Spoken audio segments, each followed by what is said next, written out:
올해로 70주년을 맞는 4.3 제주희생자 추념일. 제주도가요, 4.3을 지방자치단체 차원의 공휴일로 지정을 했습니다. 지자체가 공휴일을 지정하는 건 이게 전국에서 최초로 있는 일입니다.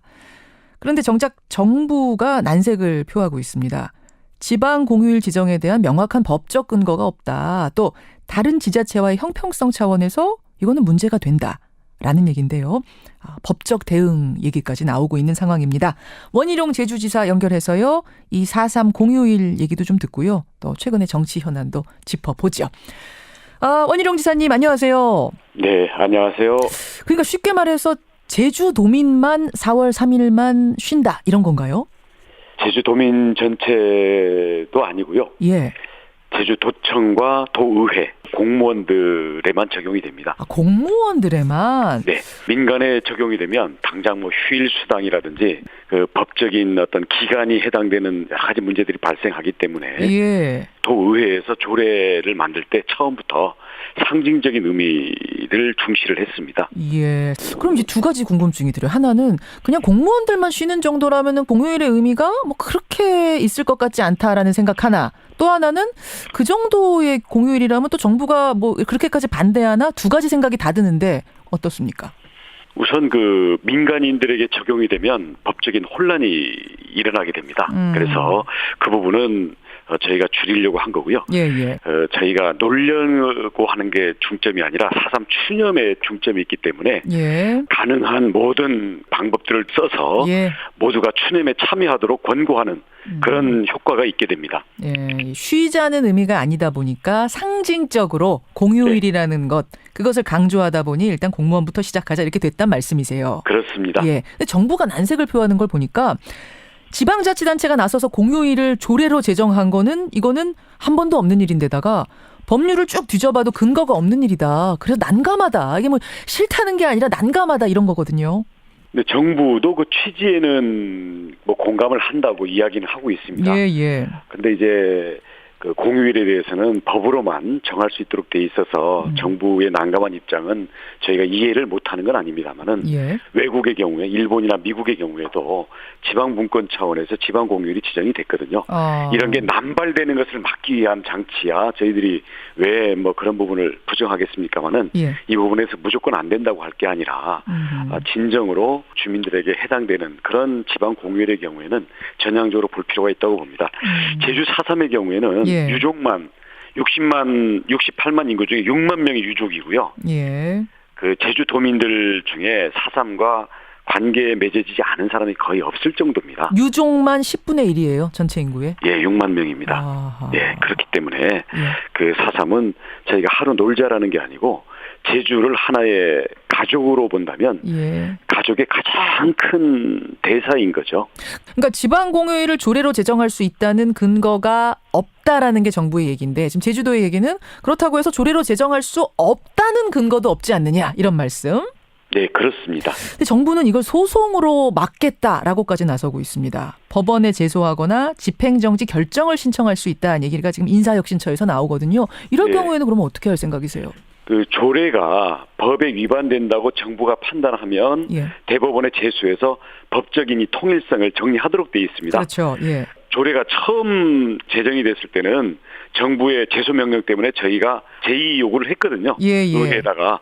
근데 의회가 만장일치로 또 의결을 했고 제주도민이 압도적으로 원하는 거기 때문에 이 부분은 우리 도가 지레 이 부분을 포기할 게 아니라 상징적인 뜻을 가지고 운영을 해보고 이게 뭐 사법적으로 된다면 그다음에 입법적으로 해결을 해야 되겠죠. 입법적으로 해결한다는 건 무슨 말씀이세요?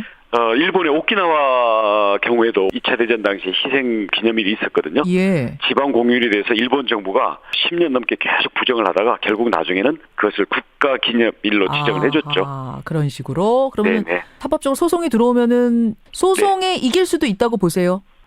그거는 대법원의 판단인데요. 뭐 현재 법을 소극적으로 적용을 한다면 이게 위법하다라고 나올 수도 있겠고요. 근데 뭐 법원이라는 것은 어떤 그 시대의 정신 또 적극적으로 해석할 수 있는 부분이 있는 거기 때문에요. 저희로서는 지방 공휴일이 제정이 돼야 되는 그 논거랑 대안에 대해서 저희가 대법원의 의견을 개진하겠습니다. 알겠습니다. 만약에 소송이 되면. 알겠습니다. 4.3 공휴일 관련된 이슈 하나 제주도가 요즘 사안이 많아요, 원 지사님. 네. 하나는 또 뭐냐면 그 트럼프 미국 대통령한테 SNS로 영상 메시지를 띄우셨어요. 네. 북미 정상회담을 제주도에서 열어달라 이런 내용으로. 그렇습니다. 예, 미국 측에서 답이 왔습니까? 우선 그 미국 대사관 측에서는 트럼프 대통령에게 정중하게 전달을 하겠다라는 그런 답을 들었고요. 그럼 이미 그 전달이 됐는데 즉답할 거라고 저희가 예상하지는 않습니다. 예, 왜냐하면 가장 중요한 회담이고, 다음 또 이 회담 자체가 장소 이전에 시기라든지 의제라든지 이런 더 근본적인 문제를 가지고 뭐 조율 내지는 밀고 당기기 과정 아니겠습니까? 예. 그렇기 때문에 저희가 제주를 제안하는 이유는 몇 가지가 있습니다. 우선 왜 제주인가요? 제주가 평화의 섬이죠. 우리 대한민국 정부가 지정한 평화의 섬이고요. 예. 역사적으로는 동서냉전 내 해빙의 상징이었던 한소, 그러니까 고르바초프와 노태우 대통령의 정상회담이 바로 제주에서 열리면서 동서냉전이 녹아갔죠. 그리고 올해가 4.3 70주년이에요. 예. 4.3이라는 게 결국 미군정 당시에 남북 분단과 대한민국 정부의 수립 과정에서 발생한 사건이고, 그렇죠. 이것은 곧바로 6.25 한국전쟁으로 이어지면서 미국과 북한의 적대 관계 70여 년의 역사의 출발점이 바로 제주도였거든요. 예. 그렇기 때문에 제주 4.3을 올해 화해와 상생으로 저희들이 기념하고 있는데, 북미 회담이 제주에서 열리면서 화해와 상생의 길로 나아간다고 한다면 그것만큼 역사의 무대로 잘 어울리는 장소도 없습니다. 그리고 마지막 하나는 제주는 아름다운 자연일 뿐만 아니라 사면이 바다로 둘러싸여 있고 국제적인 회의 경험이 많아서 김정은도 경호가 걱정이고 트럼프도 경호가 걱정일 텐데 완벽한 경호 환경을 가지고 있습니다. 이유가 많네요. 한 4가지나 돼요. 네. 근데 지금 한국당의 홍준표 대표는 뭐라고 하셨냐면, 이거 안보 쇼하는 거다. 북한이 궁지에 몰려서 안보 쇼하는 건데 여기에 뭐 우리한테로 와라는 둥 이런 걸 할 필요가 없다라는 입장이세요. 그건 견해가 다릅니다. 만약 열리게 된다고 했을 때는 그것을 우리 한반도의 평화, 남북 화해를 위해서 가장 좋은 효과, 가장 좋은 결과가 나오도록 하는 게 우리 민족 모두의 염원이라고 생각합니다. 알겠습니다. 알겠습니다. 제주도로 와서 회담하십시오라고 지금 홍보대사 역할 해주셨어요. 네. 원희룡 제주지사. 개인적인 거치 얘기도 좀 해봐야겠습니다. 원 지사님. 지금 소속이 바른미래당이시죠? 네, 그렇습니다. 예, 바른미래당의 안철수 인재영입위원장이 면담하자 이렇게 요청했는데 거절하셨다는 보도를 제가 어제 봤어요. 그거는 또 오보고요. 오보예요? 그 지난주에 이미 공개적으로 말씀을 하시고 또 저한테 연락이 개인적으로도 오셨더라고요. 안철수 위원장한테? 네네. 그래서 저는 제주도에 있고 안철수 위원장은 서울에 있으니까 그렇죠. 서로 일정이나 이런 게 조율이 사실 그렇게 간단치가 않아가지고 지금 계속 언제 어떤 모양으로 볼지에 대해서 조율을 하고 있는 중입니다. 그러니까 거절한 게 아니라 지금 조율 좀. 거절을 하겠습니까? 왜 거절?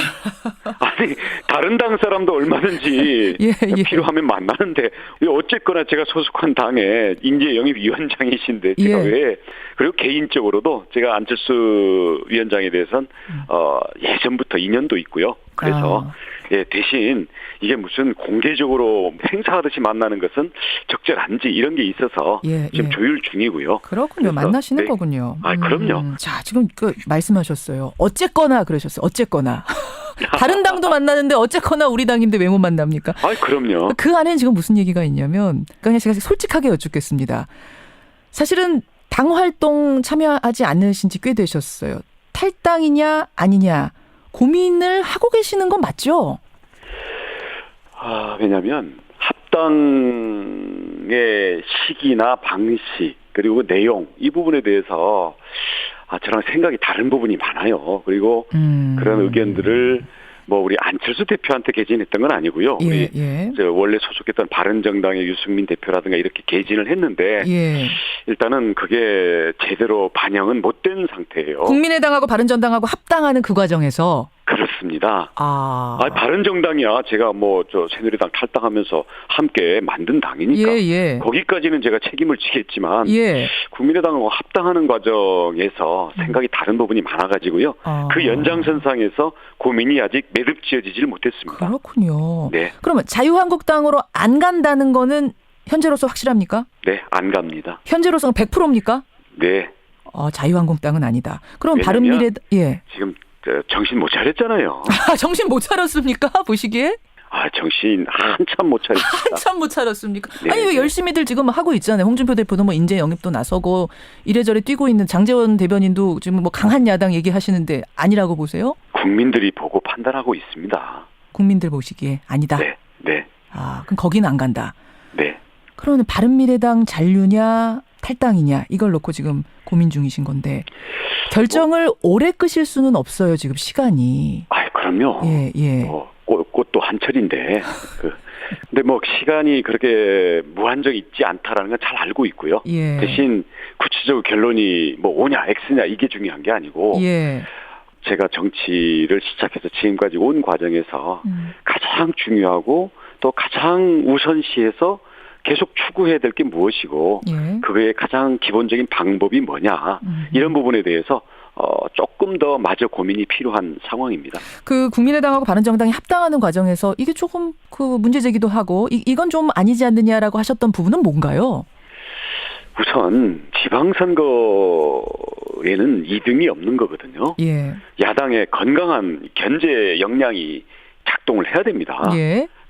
제가 얘기하는 야당의 연대라는 것은 뭐 선거에서 특정 후보가 유리한 구도를 만들기 위한 게 아니라 국민들이 걱정하고 국민들이 바라는 국정 운영의 견제축으로서 야당 연대는 국민에 대한 예의이고 기본인데 이 부분에 대해서는 전혀 도외시한 채로 누가 한국당과 이 바른정당 국민의당 사이에 상대방을 3등으로 밀어내고 2등 차지할 것인가 여기에 초점이 맞춰져 있는 것 같아가지고 그래서 이것은 결과도 안 좋을 거고 기본적으로 접근이 어떻게 보면 너무 작은 울타리 속에서 갇혀 있다. 그 점에 대해서 계속 지적을 했던 거죠. 그럼 저는 지금 뭐 최종 결정은 아직 못 내렸다고 말씀하시지만 마음의 결심은 어느 정도 서신 것 같은데요.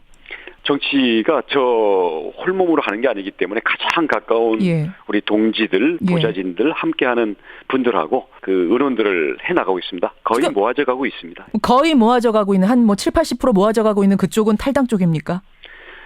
그것은 결정이 돼야 제가 소상히 그리고 분명하게 말씀을 드리도록 하겠습니다. 보통 이렇게 말씀하시면 제가 해석한 게 맞는 모양입니다. 거기에 대해서는 제가 뭐라고 말씀드리지는 않겠습니다. 어느 쪽인지 최종 결정은 안 됐지만 한 7, 80% 마음이 결정되신 건 맞고 그렇죠? 조금만 시간을 더 주십시오. 충분히 고민을 해서 신중하고 무게 있는 결정을 하겠습니다. 마지노선은 언제로 잡고 계세요? 우선 이 4.3 70주년은 치러놓고 날을 잡더라도 잡아야 되지 않겠나 싶습니다. 4.3 75. 그럼 4월 뭐 중순쯤을 마지노선으로 보고 계십니까? 오늘은 여기까지 하시죠. 알겠습니다. 여기까지 말씀 듣죠. 고맙습니다. 네, 고맙습니다. 제주도 원희룡 지사였습니다.